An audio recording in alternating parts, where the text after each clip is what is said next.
Hi, hello, வணக்கம். எல்லாரும் எப்படி இருக்கீங்க? இது சன்பீடியா தமிழ். நான் உங்கள் சோழராஜன். இரவு, அதாவது நள்ளிரவு 12 மணிக்கு இதை செஞ்சா போதும். நீங்க என்ன நினைக்கிறீங்களோ அது நடந்துடும். நீங்க விரும்பியதெல்லாம் உங்களை வந்து சேரும். இது ஒரு ரகசிய முறைதான். ஆதி காலத்துல நம்மளுடைய முன்னோர்கள் இதெல்லாம் பயன்படுத்தி இருக்கிறாங்க. நாம தான் மறந்து போயிட்டோம். தற்காலிகத்துல நமக்கு தெரிஞ்சதெல்லாம் பிரம்ம முகூர்த்த நேரம், விடியற் காலை, இந்த 3:45 3:30 மணி, அதுக்கு மேலையிலேருந்து 5:30 வரைக்கும் உள்ள நேரம் அப்படின்னு எல்லாருக்கும் தெரியும். ஆனாலும் நள்ளிரவு 12 மணி என்பது ஒரு அதிசயமான அமானுஷ்யமான ஒரு நேரமா கருதுறாங்க. இதுக்கு பேரு ஸ்பிரிச்சுவல் டைம், ஆன்மீக நேரம் அப்படின்னே பேர். அது காரணம் என்னன்னு பார்த்தீங்கன்னா, நைட்டு 12 மணிக்கு இந்த உலகமே அமைதியா இருக்கும். சிட்டிகளில் ஆரவாரம் இருக்கும், மனிதர்களால் ஏற்படுத்துகிற சத்தம் அதை விட்டுருங்க. பொதுவாகவே இயற்கையுடைய பறவைகள்லேருந்து அனைத்து விதமான இயற்கை ஒலிகள் அனைத்துமே வந்து அமைதியாக இருக்கும், மனிதன் ஏற்படுத்துகிற சத்தத்தையும் சேர்த்து.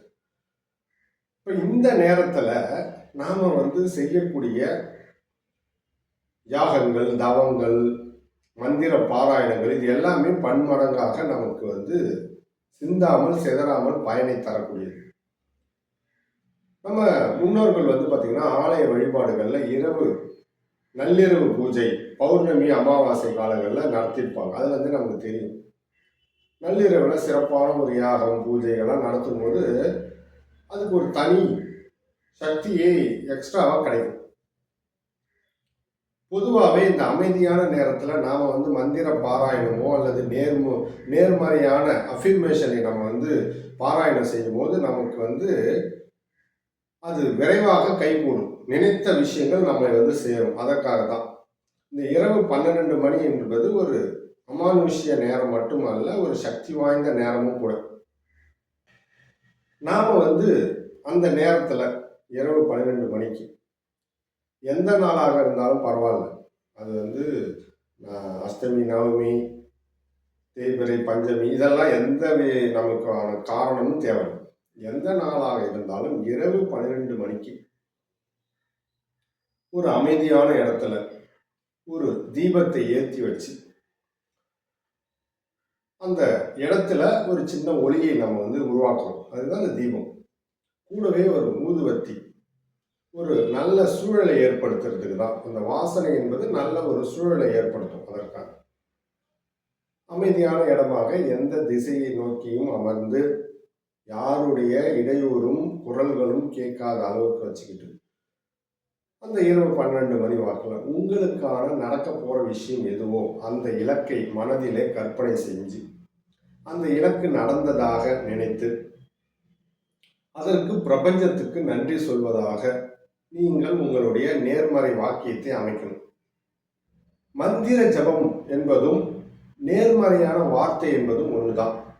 மந்திரம் என்பதற்காக வேண்டி நமக்கு சமஸ்கிருதம் போன்று புரியாத, நமக்கு தமிழில் புரியாத வார்த்தைகளை மந்திரமாக சொல்வதை தவிர அதற்கு பதிலாக சொல்வதற்கு பதிலாக நம்மளுடைய தேவை இருக்குல்ல, நமக்கு என்ன நடக்கணுமோ அதுக்காக இதெல்லாம் செய்கிறோம். அப்போ நம்மளுடைய தேவைகளை பிரபஞ்சத்துக்கிட்ட நம்ம நன்றியுணர்வோடு அதற்கு கேட்பதாக செய்யும்போது என்ன ஆகும்னு பார்த்தீங்கன்னா, அந்த விஷயங்கள் விரைவாக நடக்கும். ஆனால் அதை செய்கிற நேரமும் நமக்கு முக்கியம் இல்லை. இப்போ ஒரு நல்ல காரியம் செய்யும் போது நல்ல முகூர்த்த நேரத்தில் செய்யணும்னு நினைக்கிறோம்ல, ராவு காலம் யமகண்டத்தில் செய்யலைல்ல, அப்போ நேரமும் ரொம்ப நமக்கு முக்கியமானதாக இருக்குது. நம்ம செய்கின்ற எந்த விதமான பிரார்த்தனைகளும் கூட ஒரு நல்ல நேரத்தில், தகுதியான நேரத்தில் நம்ம செய்யும் போது அந்த பிரார்த்தனை பன்மடங்காக வேலை செய்யும். இப்போ வந்து காளி கோயிலுக்கோ இல்லாட்டி அம்மன் கோயில்கள்லையோ பார்த்தீங்கன்னா ராகு கால பூஜைன்னு ஒன்று இருக்கும். அப்போ அந்த ராகு காலத்தில் தான் அம்மனுக்கு உகந்ததாக இருக்குது.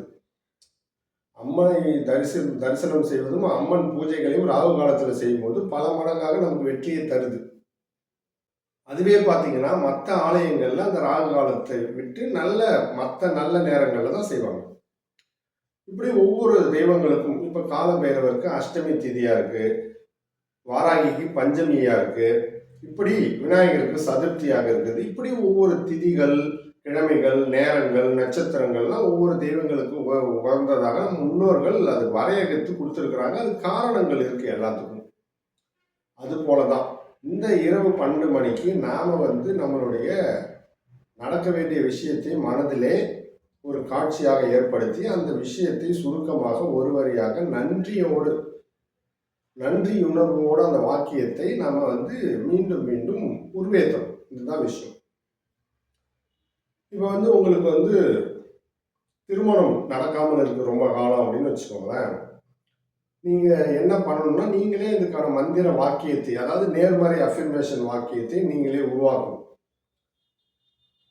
நான் எனது திருமண வாழ்க்கையில் அதீத மகிழ்ச்சியோடும் மன நிம்மதியோடும்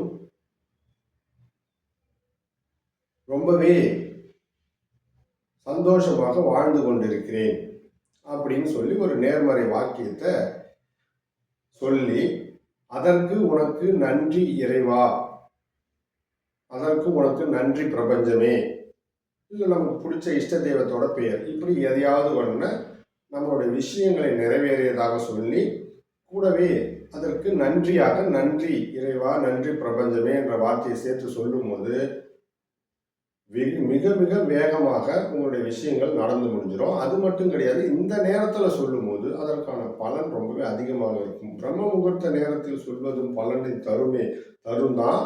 இருந்தாலும் இந்த 12 மணி என்பது ஒரு சிறப்பான நேரம். நீங்கள் ஒரு 5 நிமிஷம் 10 நிமிஷம் மட்டும் நீங்கள் செலவு பண்ணாலே போதுமானது.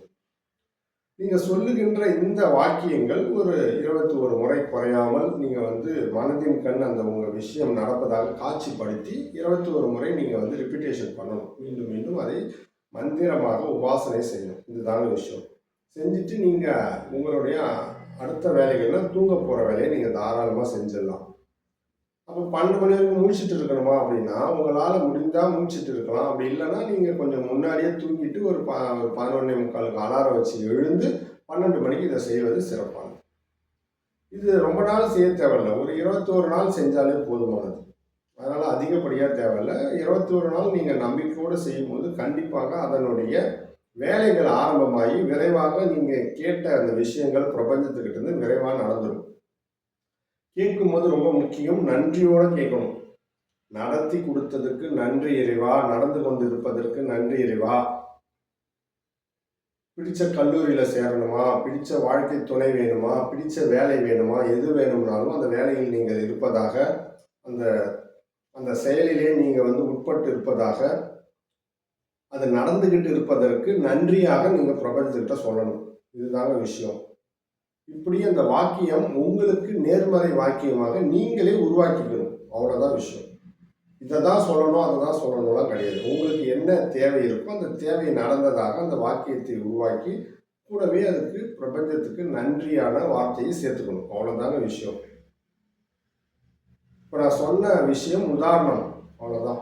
அது போன்ற வாக்கியங்களை உங்களுக்கு எது எது தேவையோ அதை நீங்கள் சொல்லி ஒரு 10 நிமிஷம் 15 நிமிஷம் அதிகபட்சம் உங்களால் முடிந்த அளவு மனதை ஒருநிலைப்படுத்தி இந்த தீபத்துக்கு முன்னாடி, தீபம் என்பது ஒரு நேர்மறை ஆற்றலை அந்த இடத்துல கிரியேட் பண்ணும். இருட்டில் ஒரு ஒளியை ஏற்றி வைப்பது, வாசனைக்கு ஒரு வத்தியை ஏற்றி வைப்பது, அவ்வளோதான். கூட வேணும்னா நம்ம ஒரு கிளாஸில் தண்ணீரும் வச்சுக்கலாம். இப்படி வச்சுக்கிறதுனால நமக்கு ரொம்பவே நல்லது. அதிர்வலைகள், உங்கள் நேர்மறை அந்த வார்த்தைகளை, அந்த அதிர்வலைகள் நீரில் கலந்து அந்த நீரை நீங்கள் அந்த ஜபம் முடிச்ச பிற்பாடு நீங்கள் குடிச்சிட்டு போனீங்கன்னா ரொம்பவே சிறப்பானதாக இருக்கும். இதெல்லாமே கூடுதலான விஷயங்கள் தான். இதை செய்வதனால் அற்புதமான பலனை, நீங்கள் விரும்பிய விஷயங்களை, உங்களுடைய நோக்கங்களை, உங்களுடைய இலக்குகளை நீங்கள் விரைவாக அடைய முடியும். அவ்வளோதாங்க விஷயம். ரொம்பவே அற்புதமான இந்த முறையும் அற்புதமான இந்த நேரத்தையும் தவறாமல் ஒரு 21 நாள் முயற்சி பண்ணி பாருங்கள். கண்டிப்பான வெற்றியை நீங்கள் பெறுவீங்க அப்படின்றதுல மாற்று கருத்து கிடையாது. கண்டிப்பாக இந்த பதிவு உங்களுக்கு பிடிச்சிருக்கும். பிடிச்சிருந்தால் மற்றவர்களுக்கும் இதை ஷேர் பண்ணுங்கள், லைக் பண்ணுங்கள். மீண்டும் ஒரு நல்ல பதிவில் உங்களை சந்திக்கிறேன். நன்றி, வணக்கம்.